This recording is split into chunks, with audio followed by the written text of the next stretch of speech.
கர்த்தருடைய பரிசுத்தமான நாமம் மகிமைப்படுவதாக. ஆசீர்வாதமான காலை நேரத்தில் ஒரு நிமிட தேவ செய்திக்கு உங்களை அன்புடன் வரவேற்றுக் கொள்கிறேன்.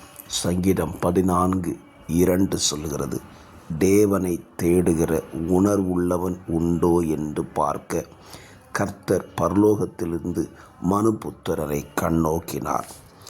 பரலோகத்திலிருந்து தேவன் மனுபுத்திரரை பார்க்கிற பார்வை என்ன? தேவனை தேடுகிற உணர்வு உள்ளவன் உண்டோ என்று பார்க்கிறாராம். இந்த காலவெளியில் இந்த வார்த்தையை கேட்கிற அருமையான கர்த்தருடைய பிள்ளைகளே, உங்களை தேவன் பார்க்கிற பார்வை, நீங்கள் தேவனை தேடுகிறீர்களா என்று பார்த்து கொண்டிருக்கிறார்.